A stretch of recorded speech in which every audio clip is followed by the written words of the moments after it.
أعوذ بالله من الشيطان الرجيم.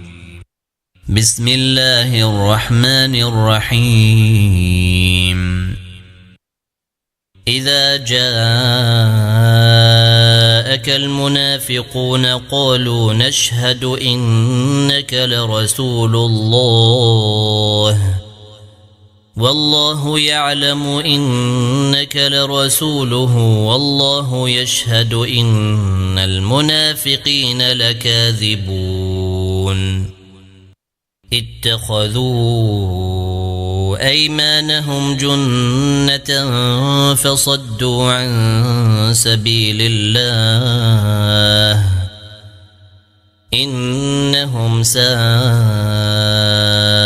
ما كانوا يعملون.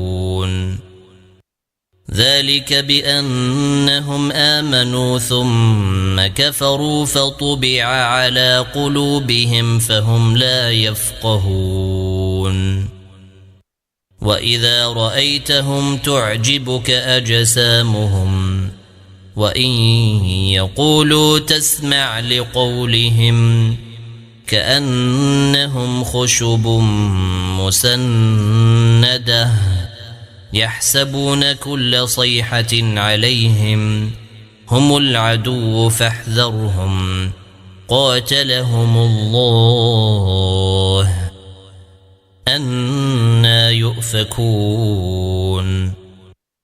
وإذا قيل لهم تعالوا يستغفر لكم رسول الله لووا رؤوسهم ورأيتهم يصدون وهم مستكبرون. سواء عليهم أستغفرت لهم أم لم تستغفر لهم لن يغفر الله لهم إن الله لا يهدي القوم الفاسقين.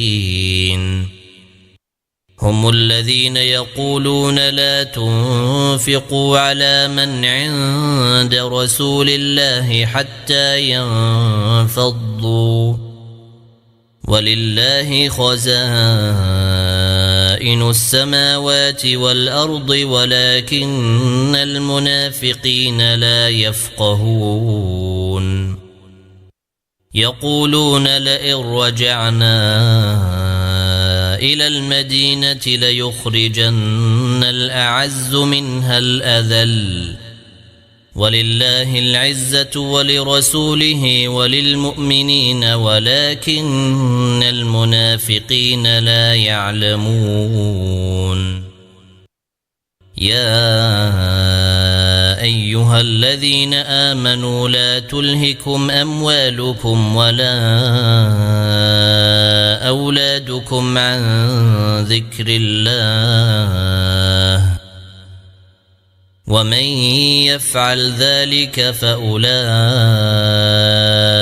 هم الخاسرون.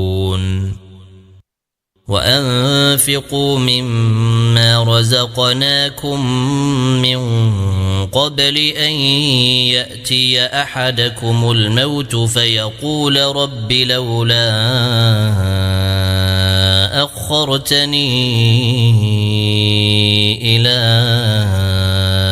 أجل قريب فأصدق وأكن من الصالحين